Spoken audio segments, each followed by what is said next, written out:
السلام عليكم ورحمة الله وبركاته. إن الحمد لله نحمده ونستعينه ونستغفره ونؤمن به ونتوكل عليه ونعوذ بالله من شرور أنفسنا ومن سيئات أعمالنا. من يهده الله فلا مضل له ومن يضلل فلا هادي له. وأشهد أن لا إله إلا الله وحده لا شريك له وأشهد أن محمدا عبده ورسوله. أما بعد، فإن خير الحديث كتاب الله وخير الهدي هدي محمد صلى الله عليه وسلم وشر الأمور محدثاتها وكل محدثة بدعة وكل بدعة ضلالة وفي رواية وكل ضلالة في النار. فأعوذ بالله من الشيطان الرجيم. بسم الله الرحمن الرحيم. للفقراء المهاجرين الذين أخرجوا من ديارهم وأموالهم يبتغون فضلا من الله ورضوانا وينصرون الله ورسوله أولئك هم الصادقون. اللهم أرنا الحق حقا وارزقنا اتباعه وأرنا الباطل باطلا وارزقنا اجتنابه. اللهم علمنا ما ينفعنا وانفعنا بما علمتنا وارزقنا علما. رب اشرح لي صدري ويسر لي أمري واحلل عقدة من لسانی یفقہوا قولی. برادران اسلام، واجب الاحترام بزرگوں، دوستوں اور عزیز ساتھیوں، لائق احترام ماؤں اور بہنوں، اللہ تبارک و تعالی سورہ حشر کی 8ویں آیت جو میں نے ابھی تلاوت کی ہے، ارشاد باری تعالی ہے: للفقراء المہاجرین الذین اخرجوا من دیارہم واموالہم. ان فقراء و مساکین کے لیے ہے، للفقراء المہاجرین، ان مہاجر فقراء کے لیے، الذین اخرجوا من دیارہم واموالہم، وہ لوگ ایسے ہیں جو اللہ تبارک و تعالی کی راہ میں ان کو گھروں سے نکالا گیا، ان کے مالوں کو چھین لیا گیا. الذین اخرجوا من دیارہم واموالہم یبتغون فضلا من اللہ ورضوانا، وہ نکل پڑے اللہ تبارک و تعالی کے فضل کو تلاش کرتے ہوئے، اللہ تبارک و تعالی کے مرضی رضوان کو تلاش کرتے ہوئے، رضا کو تلاش کرتے ہوئے. وَيَنصُرُونَ اللَّهَ وَرَسُولَهُ، یہ وہ لوگ ہیں جو اللہ اور اس کے رسول کی مدد کے لیے کمر بستہ ہو گئے. فرمایا کہ اولئک هم الصادقون، یہی وہ لوگ ہیں جو اصل میں صادق ہیں، یہی وہ لوگ ہیں جو اصل میں سچے ہیں. کون؟ جو اللہ کی راہ میں ہجرت کیے. کیسے؟ فقیر بن کر، فقراء بن کر. حالت کیا ہوئی؟ گھر بھی چھوڑا، مال بھی چھوڑا، لیکن چھوڑنے کا مقصد کیا بنا؟ اللہ تبارک و تعالی کی رضا، اس کا فضل. کرنے کا کام کیا ہوا؟ اللہ اور اس کے رسول کی مدد. اللہ کو کیوں مدد کی ضرورت ہے؟ اللہ کو مدد کی ضرورت ہے؟ مسلمانوں کا یہ عقیدہ ہے کہ اللہ کو مدد کی ضرورت ہے. نہیں نہیں نہیں. تو مطلب کیا ہے کہ وَيَنصُرُونَ اللَّهَ وَرَسُولَهُ، اللہ کی مدد کا مطلب ہے اللہ کے دین کی مدد کرنا. ان تنصروا اللہ ینصرکم، تم اگر اللہ کی مدد کرو گے تو اللہ تمہاری مدد کرے گا.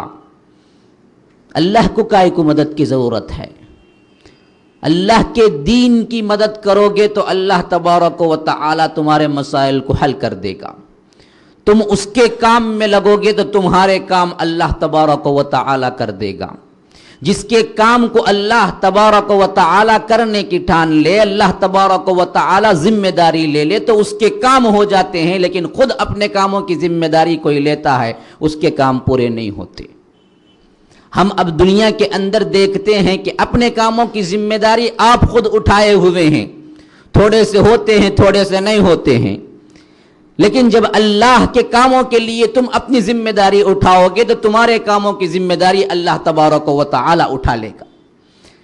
اسی لیے فرمایا کہ وَيَنصُرُونَ اللَّهَ وَرَسُولَهُ أُولَئِكَ هُمُ الصَّادِقُونَ. فرمایا کہ یہی لوگ ہیں جو سچے ہیں.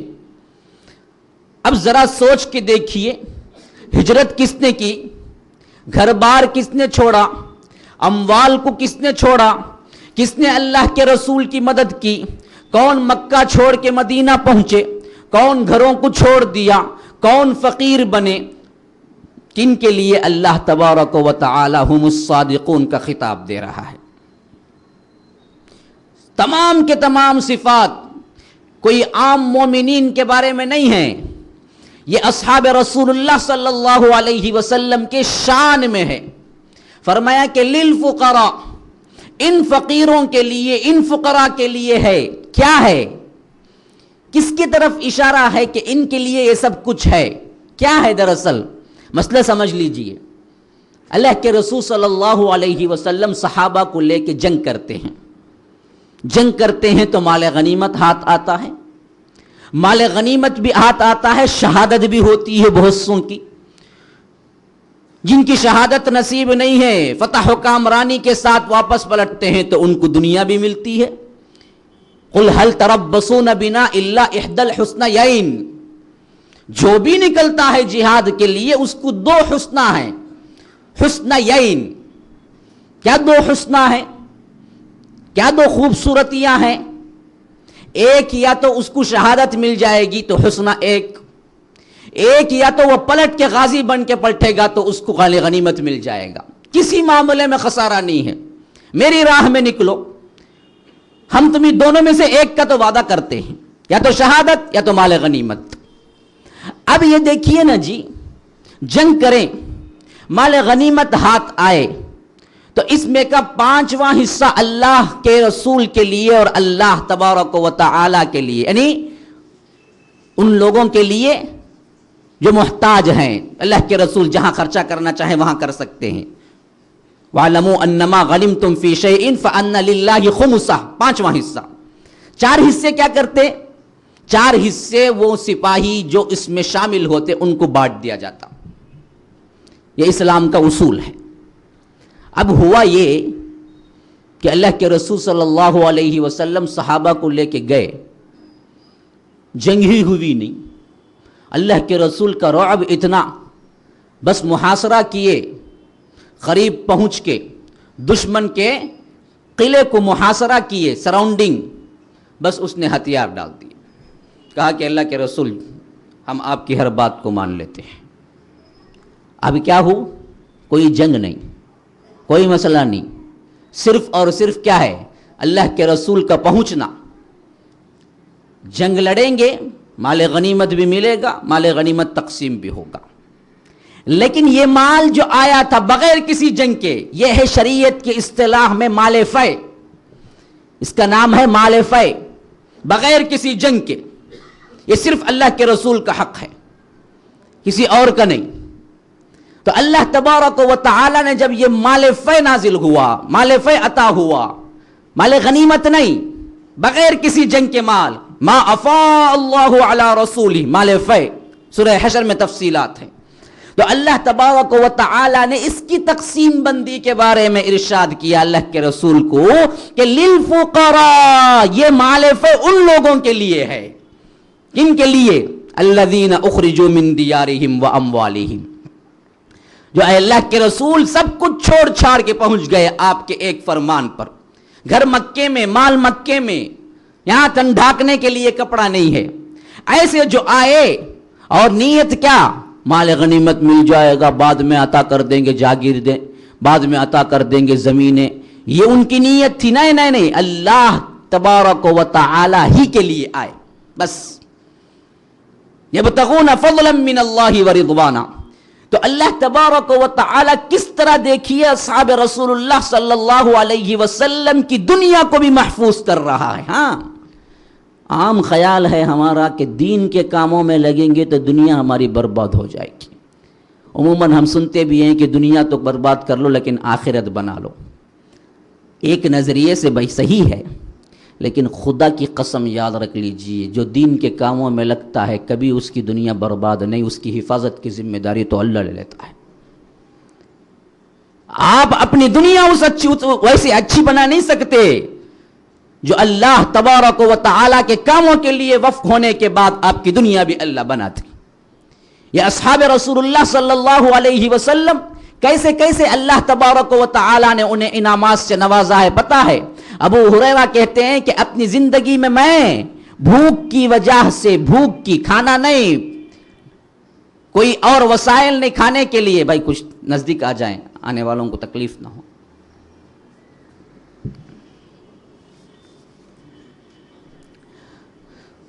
کوئی وسیلہ نہیں کھانے کے لیے. کہتے ہیں ابو ہریرہ بھوک کی وجہ سے میں گر جاتا تھا، مسجد نبوی کے دروازے پہ پڑا ہو جاتا تھا. ایک حالت اسلام لانے کے بعد میری یہ تھی، تو ایک حالت میری یہ بھی تھی کہ میں اگر ناک صاف کرتا تو بھی سب سے اعلیٰ عرب کے کپڑے سے صاف کیا کرتا تھا. سب سے اعلیٰ عرب کا کپڑا، وہ کپڑا جو معززین استعمال کرتے تھے، وہ کپڑا میں اپنے ناک صاف کرنے کے لیے استعمال کیا کرتا. اللہ نے مجھے وہ دولت بھی دی تھی. اس وقت کہا کرتے تھے کہ ابو ہریرہ اپنے آپ سے مخاطب ہو کے، آج تم کیا ہیں عرب کے سب سے اعلیٰ کپڑے سے ناک صاف کر رہے ہو، ایک زمانہ تھا کہ تمہیں کھانے کے لیے کچھ نہیں تھا. اللہ نے بہت دیا، بہت دیا ان لوگوں کو جنہوں نے بغیر کسی شرط کے سب کچھ اللہ کے حوالے کر دیا. تو اللہ تبارک و تعالی نے فضائل کے طور پہ اس آیت میں ارشاد فرماتا ہے کہ یہ وہ اہل اللہ تھے جو اللہ تبارک و تعالی کے لیے اپنا تن من دھن لگا دیے. تو اللہ تبارک و تعالی نے بھی انہیں گارنٹی دی کہ یہ سچے لوگ ہیں، جو قول تھا عمل سے اس کو ثابت کر دیا. سب سے بڑا مسئلہ تو یہی ہے ہم مسلمانوں کا. دعوے تو بہت ہیں، ثابت کتنا کرتے ہیں، عمل کتنا کرتے ہیں. اللہ کو یہ نہیں چاہیے. اصل مسئلہ کیا ہے؟ جتنا تم ثابت کرتے ہو، جتنا تم قول کہتے ہو، اتنا ہی تمہارا عمل ہونا چاہیے. یہ نہ ہو تو منافقت ہے. اللہ تبارک و تعالی نے اسی کردار کی نفی کی ہے جگہ جگہ اصحاب رسول اللہ کو کہ اولئک هم المفلحون، اولئک هم الصادقون، اولئک هم المفلحون. یہی لوگ ہیں کامیاب، یہی لوگ ہیں سچے. کیوں؟ یہ جو کہتے تھے کر گزرتے تھے. ایک ایک آیت، ایک ایک عمل، ایک ایک حکم ان کی زندگی میں ایسے پیوست تھا کہ وہ بھوک پیاس برداشت کر سکتے تھے لیکن کلام اللہ کا کوئی حکم ٹال نہیں سکتے تھے. ایسے ہی صحابے کی زندگی ہے آج بھی آپ کے لیے پیش خدمت. محفل سجی ہوئی ہے، اللہ کے رسول صلی اللہ علیہ وسلم نظریں دوڑا رہے ہیں ایک خاص صحابی کو دیکھنے کے لیے، لیکن نظر نہیں آ رہے ہیں. صحابی مجلس سے غائب. وہ صحابہ جو اللہ کے رسول صلی اللہ علیہ وسلم کا دیدار کیے بغیر دن نہیں کٹتا. محفل کے اندر سب سے بڑی مسرت ہوا کرتی تھی، سب سے غم کی بات یہ ہوا کرتی تھی کہ اللہ کے رسول کی محفل سے بچھڑ جائیں. صحابہ بڑے پیارے صحابہ تھے. اللہ تبارک و تعالی نے کسی نبی کو ایسے اصحاب عنایت نہیں کیے جو محمد الرسول اللہ صلی اللہ علیہ وسلم کو عنایت کیے. اللہ تبارک و تعالی کا بے انتہا فضل ہے یہ بھی اس امت کا کہ کسی نبی کے حواری و صحابہ ایسے عطا نہیں کیے گئے کسی نبی کو جس طرح محمد الرسول اللہ صلی اللہ علیہ وسلم کو عطا ہوئے ہیں. محفل کے اندر اللہ کے رسول صلی اللہ علیہ وسلم کے صحابہ اللہ کے رسول کے دیدار کے لیے آیا کرتے تھے. فراق سے ان کے دل کی حالت بدل جایا کرتی تھی. اللہ کے رسول کی مجلس کو نہ پائیں، اللہ کے رسول کو مجلس میں نہ پائیں، پھر تو ان کے لیے برداشت سے باہر تھا کہ وہ مدینے کے اندر رہ لیں۔ کئی صحابہ مدینہ چھوڑ کے چلے گئے وفات نبوی کے بعد۔ کئی صحابہ تو ایسے ہیں انصاری صحابہ جو گھر جاتے تھے تو اپنا وقت رو رو کے گزارا کرتے تھے کہ کب پھر محفل سجے اور ہم اللہ کے رسول صلی اللہ علیہ وسلم کا دیدار کریں۔ یہی مسئلہ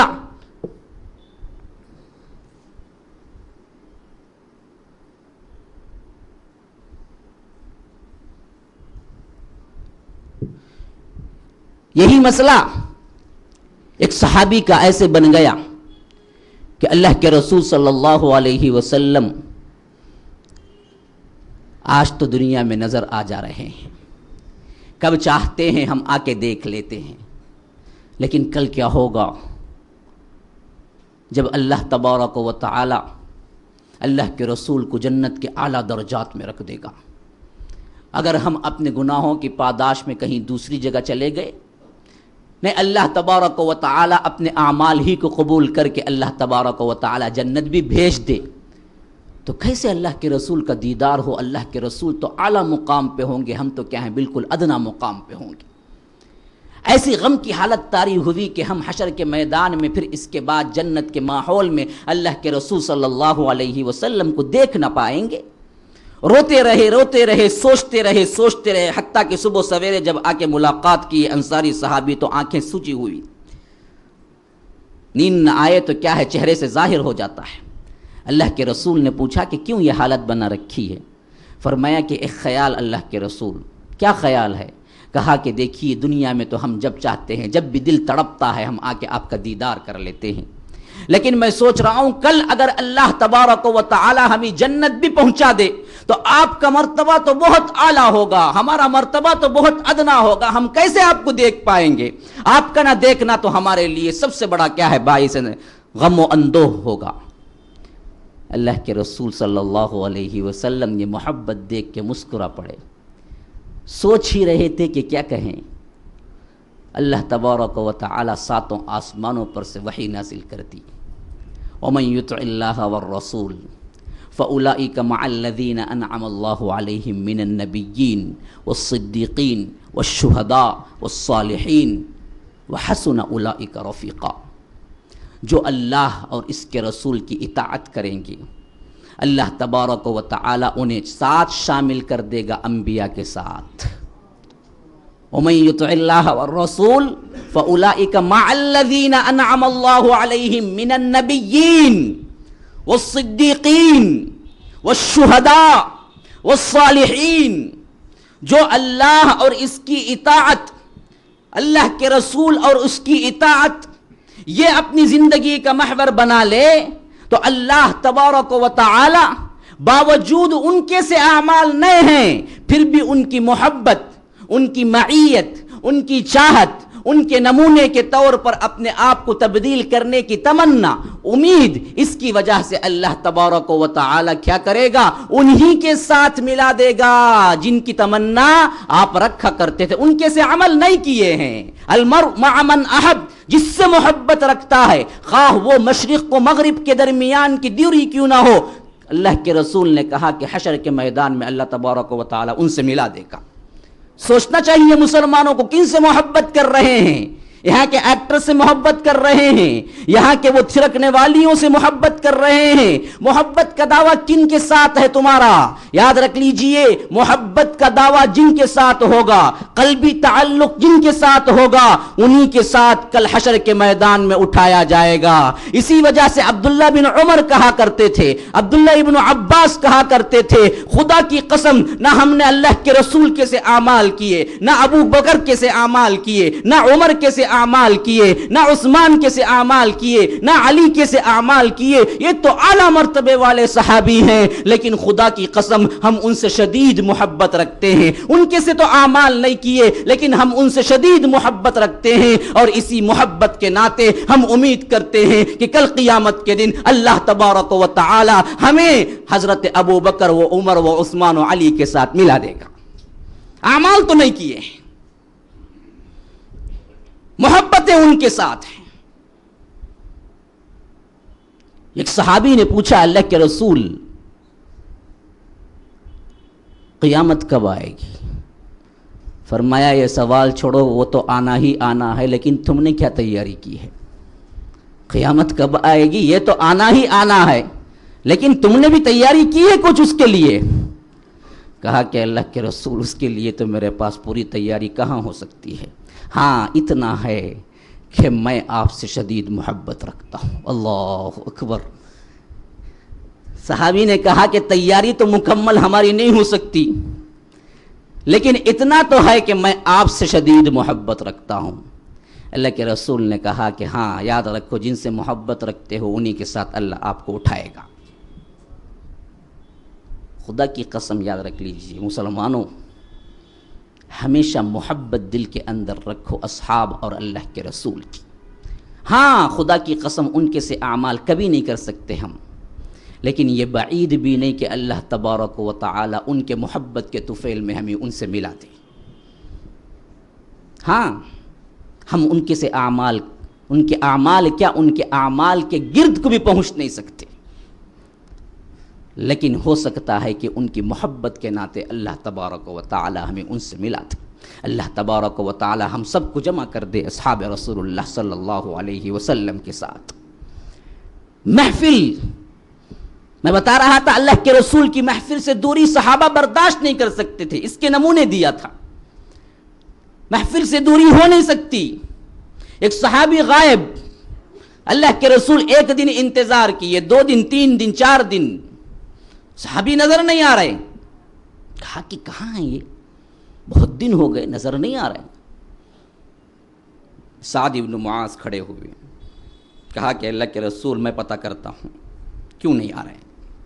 نکلے، گھر پہنچے، دیکھا تو حالت کیا ہے، ایک کونے میں بیٹھے ہوئے ہیں، زار و قطار رو رہے ہیں، حالت بالکل ہی پراگندہ ہے۔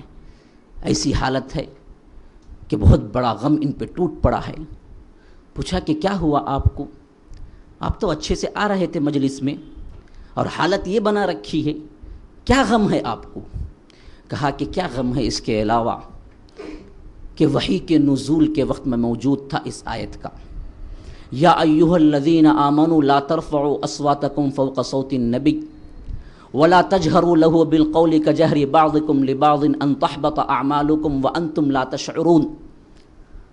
اللہ اکبر۔ سورہ حجرات کی اس آیت میں دیکھیے اللہ تبارک و تعالی کیا فرما رہا ہے، اصحاب رسول اللہ کیسے عمل کے نمونے بن رہے ہیں، کیسے ایک ایک آیت کو اپنی زندگی کے مطابق ڈھالنے کی کوشش کر رہے ہیں، کیسے ایک ایک آیت کے مقابلے میں اپنی زندگی کا احتساب کر رہے ہیں، انالیسس کیسے کر رہے ہیں۔ دیکھیے، یا ایھا الذین آمنوا لا ترفعوا اصواتکم فوق صوت النبی، اے لوگو جو ایمان لائے ہو تم نبی کی آواز سے بلند اپنی آواز کو مت بناؤ۔ لا ترفعوا اصواتکم فوق صوت النبی ولا تجهروا له بالقول كجهر بعضكم لبعض ان تحبط اعمالكم۔ اسی طرح تم نہ ایک دوسرے سے جس طرح بات چیت کرتے ہو اسی طرح نبی کی بات چیت کے مقابلے میں مت جایا کرو۔ ایک دوسرے سے بات کرنا اور نبی سے بات چیت کرنا دونوں برابر نہیں ہیں۔ ادب لحاظ رکھو، احترام رکھو، نبی کی بات چیت اور ہے، اپنے اپنے دور میں اپنے اپنے اندر بات کرنے کا معاملہ کچھ اور ہے۔ کیا ہوگا ایسا کرو گے؟ نبی کے دربار میں، نبی کی محفل میں نبی کے ساتھ گستاخی ہوگی، پھل کیا ملے گا، نتیجہ کیا؟ ان تحبط اعمالکم، تمہارے کل اعمال غارت ہو کے رہ جائیں گے، وانتم لا تشعرون، تمہیں اس کا شعور بھی نہیں ہوگا۔ تم سمجھ رہے ہو کہ بڑا اچھا عمل کر رہا ہوں، بڑا نماز پڑھ رہا ہوں، بڑا روزہ رکھ رہا ہوں، بڑا زکوٰۃ دے رہا ہوں، بڑا انفاق کر رہا ہوں۔ نہیں، ایک گستاخی اللہ کے رسول صلی اللہ علیہ وسلم کے ساتھ ایک مرتبہ آواز سے بات کر دینا، ایک گستاخی کر لینا، ایک ایسا جواب دے دینا جو اللہ کے رسول کو باعث رنج ہو، تمہارے کل اعمال غلط کر کے رکھ دے گا۔ ارے خدا کے لیے سوچئے، ہم کتنے دن کے اندر کتنے ایسے اقوال ہیں جو اللہ کے رسول صلی اللہ علیہ وسلم کے خلاف ورزیاں کرتے ہیں، معلوم ہونے کے باوجود۔ جو معلوم نہیں ہے وہ تو چھوڑ دیجئے۔ کتنے ایسے احکام ہیں، کتنی ایسی باتیں ہیں، کتنے ایسی مثالیں ہیں جو معلوم ہے کہ اللہ کے رسول کو سخت ناپسند تھا، اللہ کے رسول نے لعنت کی ہے، لعنت، لیکن ہم کرتے ہیں، بڑے شوق سے کرتے ہیں۔ ہمیں پتہ بھی نہیں چلتا. صرف ایک گستاخی میں اللہ تبارک و تعالیٰ کل اعمال کو غارت کر کے رہتے. ان تحبط اعمالکم وانتم لا تشعرون. یہ آیت اتری تو یہ صحابی وہاں پر موجود اللہ کے رسول نے پڑھ کے سنایا تو کہتے ہیں پھر اس کے بعد سے محفل سے غائب ہو گئے. اب سعد بن معاذ پہنچے, پوچھا کیوں, ہوا کیا تھا؟ کہا کہ خدا کی قسم میں کیا کروں, میری اپنی آواز ہی بلند ہے, جب میں بات کرتا ہوں تو تھوڑی بلند آواز ہی میں بات کرتا ہوں. اب تو میں بیٹھ کے سوچا ہوں کہ نبی کی محفل میں جتنی کچھ محفلیں گزری ہیں ان میں تو اپنی آواز میں بات کیا ہوں جو نبی کی آواز سے بڑھ چکی ہے, تو میرے پورے اعمال غارت ہو گئے اور میں جہنمی بن گیا. اسی کے پاداش میں, اسی کے غم میں رو رہا. اصحاب رسول اللہ اپنے اعمال کو آیات قرآنی کے ساتھ کس طرح جوڑ کے دیکھتے ہیں. دیکھیے, ہم نے کبھی سوچا ہے, کبھی احتساب کیا ہے, کبھی ہم نے غور و فکر کی ہے کہ آیات قرآنیہ, احکام قرآنیہ کے ساتھ ہماری زندگی کا معمول کیسے ہے؟ جبکہ یہ اصحاب رسول اللہ اپنا تن من دھن دے دیا کرتے تھے, ہونے کے باوجود بھی ایک ایک بات کیسے نوٹ کرتے ہیں. دیکھیے, انہوں نے خود جائزہ لیا. میری آواز بذات خود بلند ہے, میں جب بھی بات کرتا ہوں نبی کی آواز سے کچھ بلند ہو جاتی ہے. بعید نہیں کہ اللہ تبارک و تعالی اس کے عوض میرے پورے اعمال کو غارت کر دے اور میں جہنمی بن گیا ہوں. اب توبہ و استغفار کر رہے ہیں, نبی کی محفل میں آنے سے ڈر رہے ہیں کہ کہیں یہ گستاخی پھر نہ ہو جائے. وہ اصحاب جو نبی کی محفل میں آنے کے متمنی ہیں, بغیر دیکھے زندگی نہیں گزار سکتے. ہاں, ہمارا معاملہ ہے نا جی, ہم پکچر نہیں دیکھے تو زندگی نہیں گزار سکتے. کیا مولوی صاحب کیسا رہیں گے مولوی صاحب, گانا سنے نہیں تو ان کو نیند نہیں آتی. کہتے کتوں کو میوزک نہیں سنے تو نیند نہیں آتی, اور حیات تو ان کو بعضوں کو کیا ہے, نیند نہیں آنے کے واسطے ڈال لیتے. جتنے ڈرائیور آئیں دیکھو بغیر گانے کے انہیں چلائیں گے اتنی انہوں گاڑی کی نہیں تو نیند آتی. کہتے ان کو جگہ کو ان کو رکھنے کے واسطے پورے خوش خرم ان کو کبھی بھی میوزک چلنا. یہ میوزک کا معاملہ تو اللہ خیر کرے, کیا کریں گے. ہر ایسے ایک ٹیلر کا دکان ہو, میوزک کے بغیر کام نہیں کرتا انہیں, کیا بھی رہندے, لیکن میوزک چل لے گا ہونا, ریڈیو FM چلنا نہیں تو ان کو اس کے ساتھ ساتھ ہمیں برابر کام کریں گے, نہیں تو کام نہیں ہوتا ہمارا. یہ ہمارے عشق کے نمونے ہیں یہاں کے بد کرداریوں کے. وہاں دیکھیے اصحاب رسول اللہ کا بھی معاملہ تھا. کیسے معاملہ تھا؟ رسول کی محفل کے بغیر زندگی نہیں, اللہ کے رسول کے دیدار کے بغیر زندگی نہیں. ایسے مشتاق اور ایسے اللہ کے رسول کی محفل کے شوقین یہاں پر صرف اس وجہ سے کہ کہیں یہ گستاخی نہ ہو جائے محفل سے دور. سعد بن معاذ یہ سنتے ہیں, واپس پلٹ جاتے ہیں اللہ کے رسول صلی اللہ علیہ وسلم کے پاس. کہتے ہیں کہ آپ کے صحابی کا معاملہ تو عجیب ہے اللہ کے رسول, وہ اس وجہ سے نہیں آ رہے ہیں کہ کہیں یہ معاملہ گستاخی میں نہ آ جائے اور یہ جہنمی نہ بن جائے. اللہ کے رسول مسکرا کے کہتے ہیں جا کے ان کو خوشخبری دے دو, وہ تو جنتی ہے. ہاں, کیسے کیسے خوشخبریاں پانے والے ہیں اصحاب رسول اللہ. کہتے ہیں کہ جاؤ جا کے کہہ دو, کوئی ڈرنے کی ضرورت نہیں, وہ تو جنتی ہے. جس صحابی کو اللہ کے رسول نے متعین کر کے بتایا ہے کہ جنتی ہیں, یا عشرۃ المبشرہ کے علاوہ بہت سے صحابہ ہیں جن کو اللہ کے رسول نے متعین کر کے بتایا ہے. ان میں سے ایک ہیں جن کا نام نامی اسم گرامی ثابت بن قیس. ثابت بن قیس رضی اللہ عنہ اتنے اونچے کہ اللہ کے رسول صلی اللہ علیہ وسلم سے براہ راست خصوصیت سے جنت کا خطاب لیا ہے, لیکن قرآن سے بھی اتنا ہی لگاؤ تھا. ایک ایک آیت ان کی زندگی کے لیے کیا ہے, محاسبے کے لیے ہمیشہ تیار رہتی تھی. ہمیشہ دیکھا کرتے تھے کہ میری سیرت اور قرآنی آیات کے ساتھ کیسے مطابقت ہے. آیت اتری, لا يحب من کان مختالا فخورا, ان اللہ لا يحب من کان مختالا فخورا.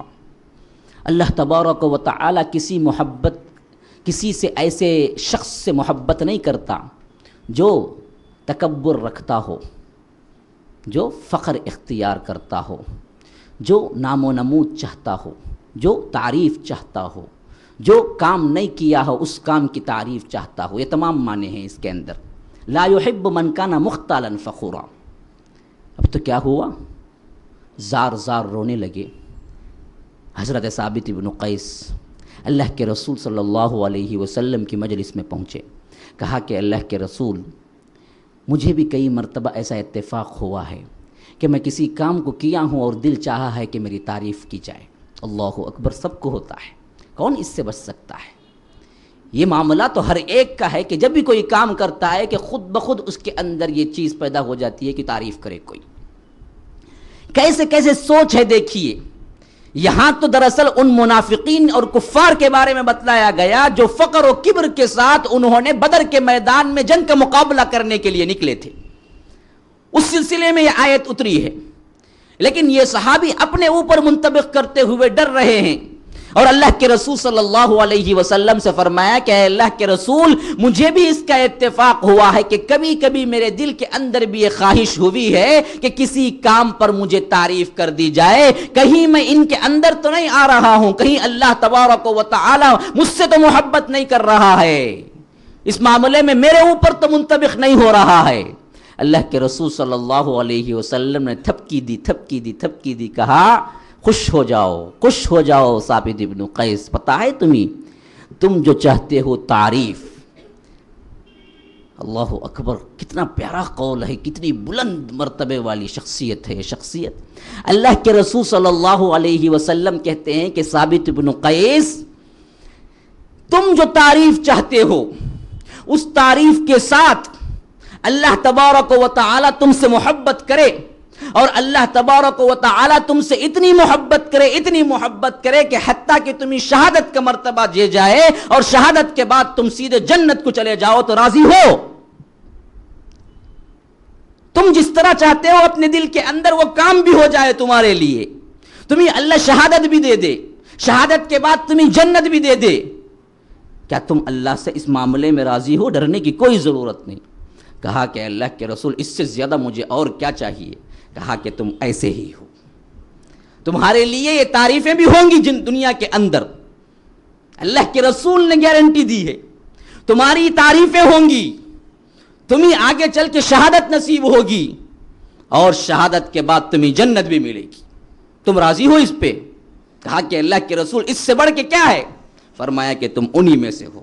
اللہ کے رسول صلی اللہ علیہ وسلم کی ایک ایک بات، یہ تو پیشن گوئیوں کے اندر آتے ہیں کہ اللہ کے رسول بہت پہلے اطلاع دے دی کہ تم شہید ہوگے، واقعتاً شہید ہوئے آگے چل کر، ابھی ہم پڑھیں گے سیرت کے واقعات میں ان کے، لیکن بتلانے کا مقصد یہ ہے کہ قرآن ان کی زندگی کے اندر کیسے پیوست ہو کے رہ گیا تھا۔ ہر آیت اپنے اوپر منطبق کر کے محاسبہ کیا کرتے تھے کہ کہیں میں ان کے اندر تو نہ ہوں، کہیں یہ اعمال میرے تو نہیں ہیں، کہیں اللہ تبارک و تعالیٰ کا عتاب مجھ پر تو نہیں ہے۔ یہ ہے مومنین کی شان ہمیشہ مسلمانوں، کہ ہم ہمیشہ اپنے احتساب کی نیت سے اپنا جائزہ لیں، میرے اعمال، میرا کردار، میرے اقوال کہیں اللہ کے رسول صلی اللہ علیہ وسلم سے نہ ٹکراتے ہوں، کہیں اللہ کے رسول صلی اللہ علیہ وسلم کی خلاف ورزی تو نہیں ہو رہی ہے۔ یہ ہے وہ بات جو اللہ کے رسول صلی اللہ علیہ وسلم کی اس صحابی کی زندگی سے ہمیں ملتا ہے۔ آگے چلیے، غزوہ مریسی 5 کے اندر پیش آتا ہے۔ اللہ کے رسول صلی اللہ علیہ وسلم کو اس صحابی کو بھی لے کے نکلتے ہیں۔ اس غزوے کے اندر وہاں کے سردار کی بیٹی گرفتار ہو جاتی ہے۔ سردار کی بیٹی کون ہے پتہ ہے؟ یہی ہیں جو آگے چل کے ام المؤمنین حضرت جویریہ بنتی ہیں۔ یہ جویریہ ضرار جو اس سردار کا نام ہوتا ہے ان کی بیٹی ہیں۔ یہ گرفتار ہو کے آتی ہیں تو ثابت بن قیس کی ہی قیدی بنتی ہیں۔ جب یہ گرفتار ہو کے آتی ہیں، ثابت بن قیس سے کہتی ہیں کہ دیکھو میں سردار کی بیٹی ہوں، میں قید میں نہیں رہنا چاہتی۔ تو ثابت بن قیس کہتے ہیں کہ ہاں، تم اگر معاوضہ دے دو گے تو میں چھوڑ دوں گا۔ تو یہ اللہ کے رسول صلی اللہ علیہ وسلم کے پاس پہنچتی ہیں، اللہ کے رسول سے التجا کرتی ہیں کہ اے اللہ کے رسول، میں ایک سردار کی بیٹی ہوں، لیکن زمانہ ایسے کہ آج میں قیدی بن کے آپ کے پاس آئی ہوئی ہوں، اور میں نے سچے دل سے اسلام کو قبول کر لیا ہے۔ اگر آپ وہ معاوضہ ثابت بن قیس کو دے دیں گے جو وہ مانگ رہے ہیں تو میں آپ کی بڑے ہی احسان مند رہوں گی۔ اللہ کے رسول پوچھتے ہیں کیا اس سے بڑھ کر بھی میں ایک آپ کو تجویز پیش کروں؟ حضرت جویریہ کہتی ہیں کہ ہاں وہ کیا ہے؟ کہتے ہیں کہ میں خود اپنی طرف سے ادا کر دیتا ہوں ثابت بن قیس کو، اور تمہیں اپنے نکاح میں لے لیتا ہوں۔ وہیں سے ام المؤمنین جویریہ بنتی ہیں، یہ امہات المؤمنین کے اندر ہیں، جو سب سے پہلے قیدی کی حیثیت سے حضرت ثابت بن قیس کے اندر آتی ہیں۔ پھر اللہ کے رسول صلی اللہ علیہ وسلم خود اعلان کر دیتے ہیں تو ثابت بن قیس فوری طور پر چھوڑ دیتے ہیں۔ آگے چلیے، پھر اللہ کے رسول صلی اللہ علیہ وسلم کی وفات کے بعد کا واقعہ، حضرت ابو بکر صدیق کا زمانہ ہے۔ جیسے ہی خلافت سنبھالتے ہیں، سب سے اہم کام وہ جھوٹے مدعیان نبوت کا مسئلہ ہوتا ہے، جو اللہ کے رسول کی وفات کے بعد اپنی نبوت کا اعلان کر دیتے ہیں۔ اب ان میں مشہور زمانہ مسیلمہ کذاب بھی ہوتا ہے، اسی طرح ایک عورت بھی ہوتی ہے سجاح نام کی، اسی طرح ایک اور شخص بھی ہوتا ہے جو اللہ کے رسول صلی اللہ علیہ وسلم کے دست حق پرست پہ اسلام لایا لیکن بعد میں مرتد ہو کے نبوت کا دعویٰ کر دیا، طلیحہ۔ اب حضرت ابو بکر صدیق لشکر کو جمع کرتے ہیں تو سب سے پہلے خالد ابن الولید کی سرگردگی میں حضرت ثابت ابن قیس کے انصار کے قبیلے کے سردار ہوتے ہیں، کہتے ہیں کہ جاؤ طلیحہ سے مقابلہ کرو۔ اب یہ نکلتے ہیں، مقابلہ ہوتا ہے، اللہ تبارک و تعالی بہت جلد اس فتنے کو فروغ کر دیتا ہے اور وہاں سے واپس ہوتے ہیں۔ حضرت ثابت ابن قیس پھر ایک مہم کی طرف اللہ کے رسول کے یہ صحابی بھیج دیے جاتے ہیں مسیلمہ کذاب کے خلاف لڑنے کے لیے۔ اللہ کے رسول کی پیشن گوئی کس طرح پوری ہوتی ہے یہاں دیکھیے۔ مسیلمہ کذاب کا معاملہ میں پہلے ہی بتا چکا ہوں، یہ بہت بڑا لشکر لے کے حضرت ابو بکر صدیق کے مقابلے کے لیے آیا تھا، 40,000 کا لشکر، اور صحابہ بھی اس میں بڑا ہی جوش و خروش کے ساتھ حصہ لیا ہے۔ تقریباً 700 حفاظ شہید ہوئے ہیں اس معرکے کے اندر۔ ایسا ہوا ایک نبی کے ماننے والوں کا مقابلہ ایک جھوٹے نبی کے ماننے والوں سے مقابلہ، یہ کبھی نہیں ہوا تھا اس سے پہلے اللہ کے رسول صلی اللہ علیہ وسلم کی سیرت میں۔ بدر ہوئی، احد، خندق، حدیبیہ، حنین، کسی بھی جنگ کے اندر ایسا معاملہ تو نہیں ہوا کہ ایک نبی کے ماننے والوں کا مقابلہ ایک اور نبی کے ماننے والوں کے مقابلے سے۔ یہاں دیکھ لیجئے اچھی طرح، یہاں معاملہ بعینہ ہی وہی تھا۔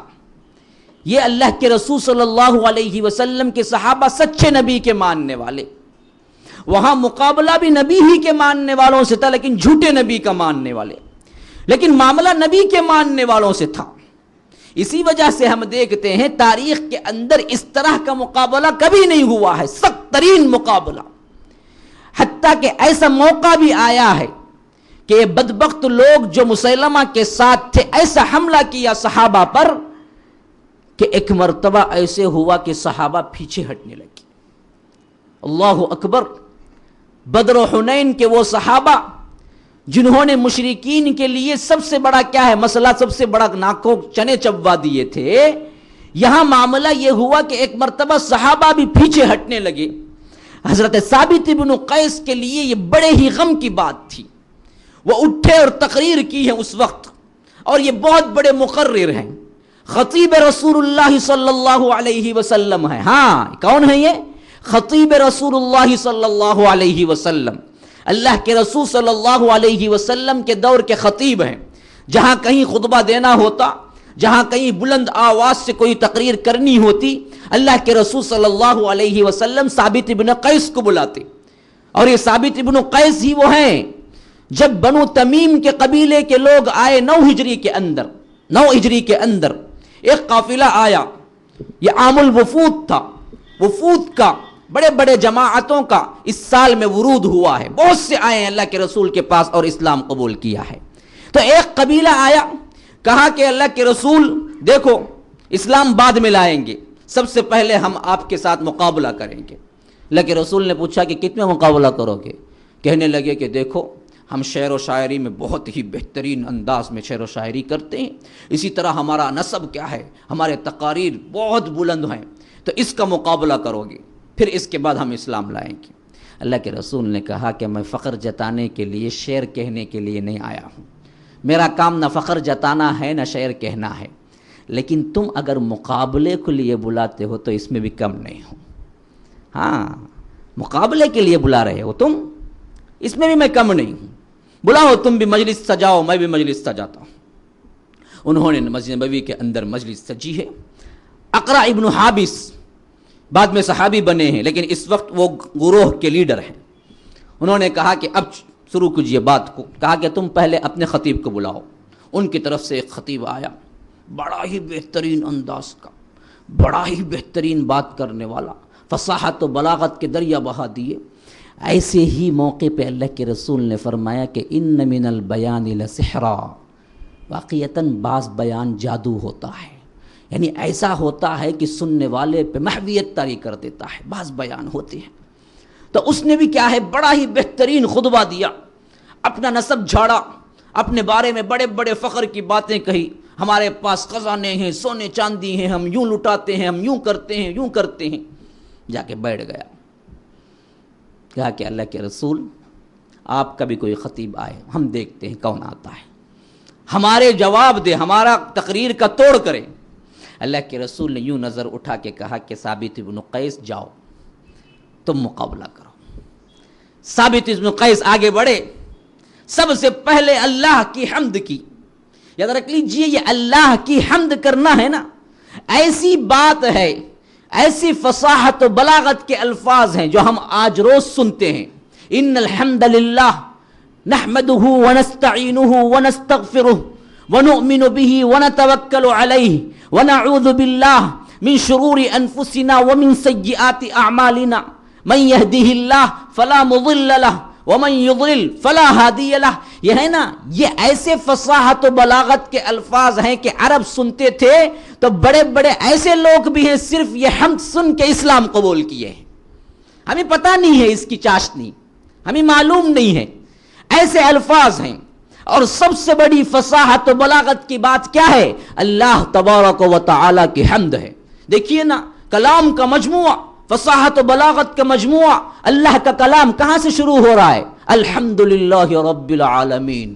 یہ حمد ہے نا، اتنا بلند لفظ ہے، اتنا بلند ہے، اتنا بلند، جنت جانے کے بعد کوئی عبادت نہیں ہوگی، کوئی عبادت نہیں، عبادت یہاں ہے، اس عبادت کا معاوضہ جنت ہے، لیکن ایک عبادت ہوگی وہاں پر، وہ ہے حمد۔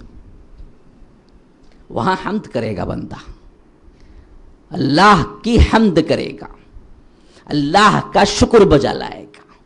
یہ حمد اتنا بلند معاملہ ہے۔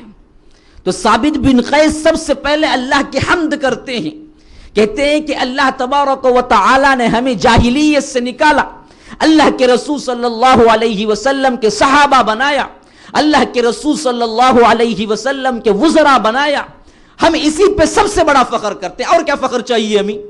تم کہتے ہو ہمارے پاس سونے ہیں، چاندی ہیں، خزانے ہیں، ہم یوں انفاق کرتے ہیں، یوں لٹاتے ہیں، یوں غریبوں کی مدد کرتے ہیں، تمہیں اتنی باتیں کہی، لیکن ہمارے لیے فخر کی ایک ہی بات ہے۔ کیا بات ہے؟ اللہ کے رسول کے ہم صحابہ ہیں، اسی پہ سب سے بڑا فخر ہے کہ اللہ کے رسول کے مددگار ہم بنا دیے گئے۔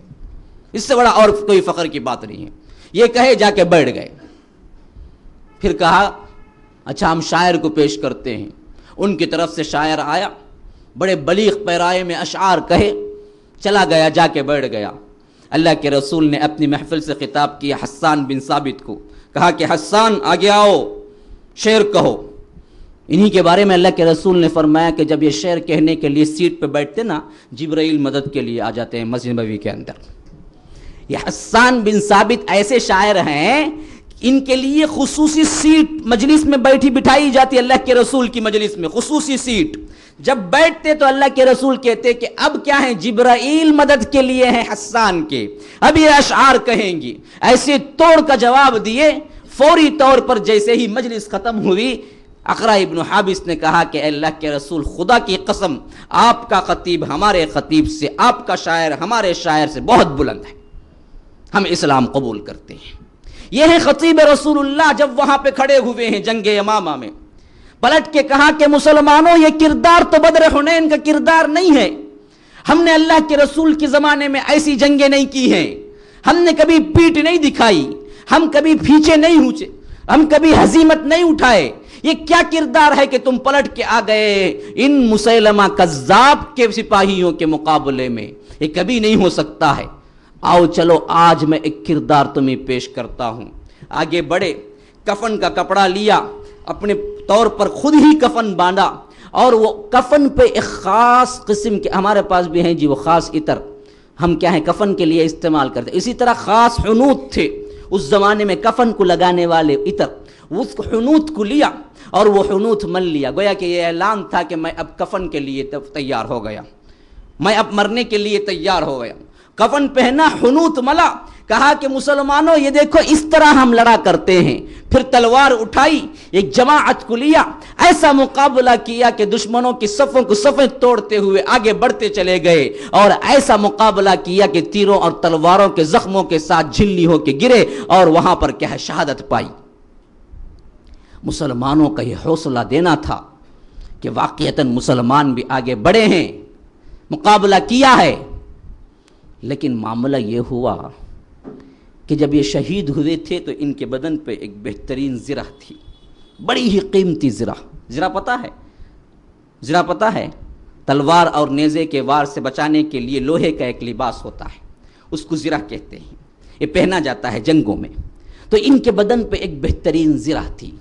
ہوا یہ کہ جب یہ شہید ہو کے گر گئے تو وہاں سے پہنچنے والا، گزرنے والا ایک سپاہی نے دیکھا زرہ قیمتی ہے اور آدمی مر چکا ہے، تو اس نے یہ کیا کہ وہ زرہ کو نکالیا اور وہ زرہ لے کے اپنے طور پر بہت دور لے جا کے اپنی ایک سامان کے پاس اندر چھپا کے رکھ دیا۔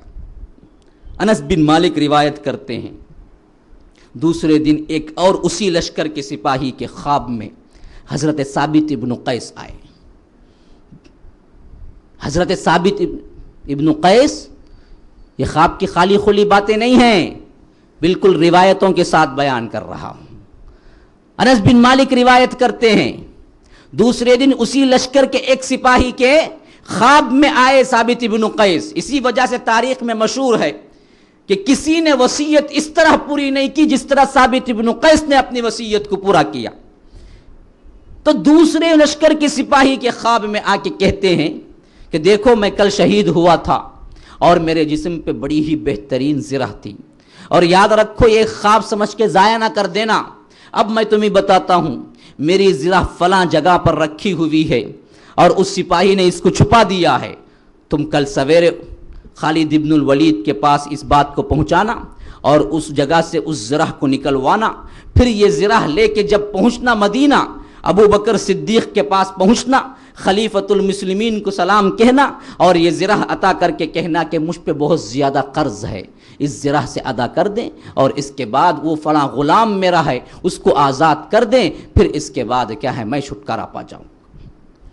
اب یہ اٹھتا ہے، سیدھے خالد ابن الولید کے پاس پہنچتا ہے، کہتا ہے کہ دیکھو ثابت ابن قیس خواب میں آئے، کہا کہ یہ خواب کو ضائع نہ کر دینا۔ خواب یہ ہے کہ ان کی زرہ کسی نے اٹھا لی اور فلاں جگہ تعیین کی ہے کہ وہاں پر رکھی ہوئی ہے اور اس کو جا کے وہاں سے لینا ہے۔ خالد ابن الولید اس ساتھی کو ساتھ میں لیے اس جگہ کی نشاندہی ہوئی، پہنچے، دیکھا، سامان اٹھایا، دیکھا تو واقعتاً وہ زرہ وہاں پر رکھی ہوئی ہے، اٹھا لیے، پھر سیدھے پہنچے۔ جب مدینہ منورہ پہنچے، سیدھے خلیفۃ المسلمین کے پاس پہنچے اور کہا اے خلیفۃ المسلمین، ثابت ابن قیس کا خواب یہ ہے۔ حضرت ابو بکر صدیق نے کہا کہ ہاں ہم یہ وصیت پوری کریں گے جو خواب کے ذریعے ثابت ابن قیس نے کہا ہے۔ پھر آگے بڑھے، اس زرہ کو لیا، اس کو بیچا، اس کے پیسے سے جتنا قرض تھا ثابت ابن قیس کا وہ قرض کو ختم کیا، پھر فلاں غلام کو آزاد کرنے کا کہا تھا تو آزاد کیا۔ پھر اس کے بعد بے اختیار یہ لفظ جاری ہو گیا کہ ثابت ابن قیس نے اپنی وصیت کو جس طرح پورا کیا ہے خدا کی قسم کسی اور نے پورا نہیں کیا ہے۔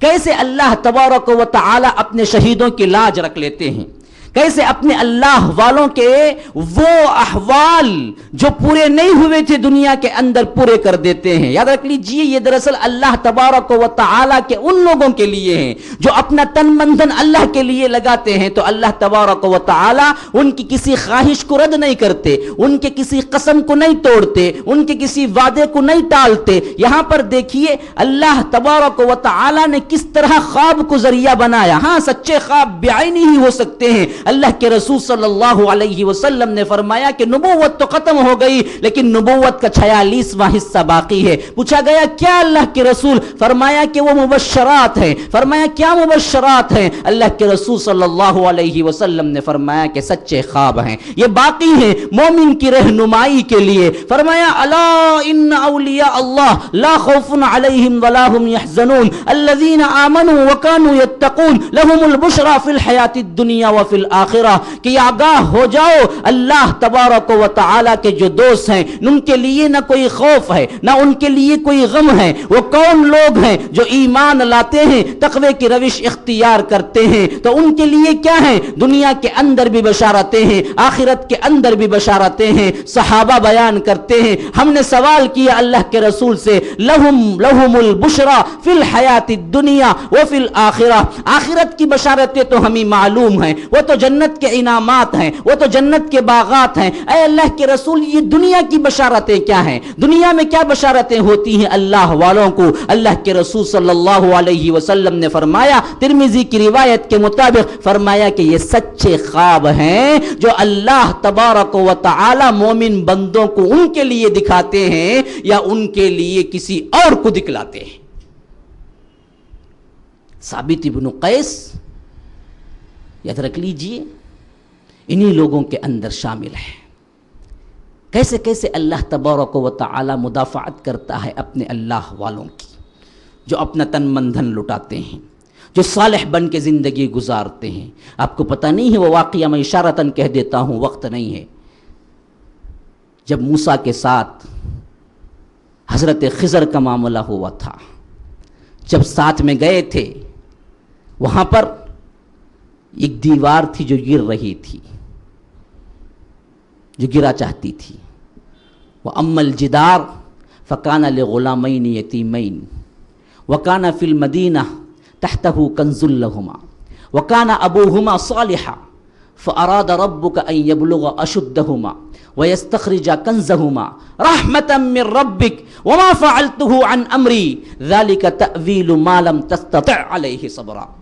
حضرت خضر کے ساتھ جب موسیٰ علیہ السلام کا وہ مشہور زمانہ سفر ہوا ہے، جس کے اندر انہوں نے یہ بات تاکیداً لگا دی تھی، شرط کہ آپ مجھ سے سوال نہیں کریں گے، تو ان میں سے تینواں جو سوال سے فراق کا سبب بنا وہ کیا ہے کہ ایک دیوار گرا چاہتی تھی، انہوں نے ایک بستی میں داخلہ لیا، بھوک سے نڈال تھے، کھانے کے لیے کچھ نہیں تھا، انہوں نے مہمان نوازی کا مطالبہ کیا حضرت موسیٰ نے، لیکن بدبخت قوم تھی، انہوں نے انکار کر دیا۔ لیکن اسی بستی کے اندر ایک دیوار تھی جو گرا چاہتی تھی، تو حضرت خضر نے کہا حضرت موسیٰ سے کہ آئیے پانی بھی لائیے اور کیا ہے مٹی بھی لائیے، ہم اس دیوار کو بنا دیں گے۔ اب تو حضرت موسیٰ کا ضبط ٹوٹ گیا، کہا کہ ایسی غلیظ بستی کہ لوگوں نے کھانا نہیں دیا، ہمیں مہمان نوازی نہیں کی، آپ ہیں کہ ان کی دیواریں بنا رہے ہیں۔ کہا کہ دیکھو سوال کرنا نہیں تھا شرط میں، 3 مرتبہ بھی ہو چکا ہے، اب آپ الگ ہم الگ، معاملہ یہاں سے ختم۔ لیکن اب میں بتاتا ہوں تعویل، یہ کہہ کے حضرت خضر بتانے لگی، کہا کہ دراصل یہ دیوار کیوں اٹھانا چاہتا تھا۔ وَأَمَّا الْغُلَامُ وَأَمَّا الْجِدَارُ فَكَانَ لِغُلَامَيْنِ يَتِيمَيْنِ، اصل میں یہ دیوار تھی 2 یتیم چھوٹے چھوٹے بچوں کی۔ یہ دیوار کن کے لیے تھی؟ 2 چھوٹے چھوٹے یتیم بچوں کے لیے۔ کیا تھا؟ اس دیوار کے نیچے ان کے باپ کا خزانہ تھا، تحتہ کنز لہما وکان ابوہما صالحا، اور ان کا جو باپ تھا وہ صالح تھا، مر چکا تھا، یتیم بچے۔ صالح باپ کے کس طرح اللہ تبارک و تعالی خزانے کی حفاظت کر رہا ہے خضر کو بھیج کر۔ دیکھیے یہاں پر باپ مر گیا، خزانہ دفن، دیوار کھڑی ہوئی تھی، لوگ نہیں نکال سکتے تھے، لیکن زمانہ گزرا، دیوار گر گئی۔ اب تو کیا ہے، خزانہ نکلنے والا تھا، کوئی بھی دیکھ لیتا، کھود لیتا، نکال لیتا، لے کے نکل جاتا۔ اللہ تبارک و تعالی خضر کو آرڈر دیے ہیں، جاؤ جا کے دیوار بناؤ۔ ایک سب سے ممتاز پیغمبر، ایک دوسرا اعلیٰ ترین پیغمبر یا فرشتہ، خضر اور موسیٰ دو مل کے معمار بن کے دیوار بنا رہے ہیں۔ کن کی؟ ایک صالح کون تھا وہ؟ ایک صالح مرد اپنے بچوں کے لیے جو خزانہ دفن کر کے گیا تھا، اس کی حفاظت کے لیے اللہ تبارک و تعالی خضر و موسیٰ کو بھیج کے کہتے ہیں کہ تم دیوار بناؤ۔ صرف وجہ کیا ہے؟ وہ صالح تھا، وَكَانَ أَبُوهُمَا صَالِحًا۔ اللہ والوں کے یا اللہ کے لیے جو اپنا تن من دھن لگا دیتے ہیں، ان کے لیے اللہ کافی ہے کہ کیسی حفاظت کر رہا ہے۔ دیکھیے، چلا گیا، مر گیا ہے، ان کے بچوں کی حفاظت کیسے کر رہا ہے، دیکھیے ان کے مال کی حفاظت کیسے کر رہا ہے۔ دیکھیے کیا ایک کردار، یہ نمونے، یہ واقعات ہمیں نہیں اپیل کرتے، نہیں بلاتے کہ ہم اللہ کے لیے ہو جائیں۔ اللہ ہمارے لیے کافی ہے۔ الیس اللہ بکاف عبدہ، کیا اللہ تبارک و تعالی تم لوگوں کے لیے کافی نہیں ہے؟ کہیں دوسرے کے لیے کیوں جاتے ہو؟ کسی دوسرے کے در کو کیوں جاتے ہو؟ کسی دوسرے کے لیے اپنے دل میں جگہ کیوں دیتے ہو؟ اللہ کے لیے بن جاؤ، اللہ تمہارے لیے کافی ہوگا۔ ھذا وباللہ التوفیق، صلی اللہ وسلم علی نبینا محمد۔ اسأل اللہ لی ولکم ولسائر المسلمین من کل ذنب فاستغفروا انہ هو کا حملہ دشمنوں کو موت کا پیغام تھا، اس زمین پر کفر جن سے لرزائے بردام تھا، حق کے خوشنودی کے مخلص خواستگاروں کو سلام، حق کے خوشنودی کے مخلص خواستگاروں کو سلام، سید کونین تیرے جانثاروں کو سلام، سید کونین تیرے جانثاروں کو سلام،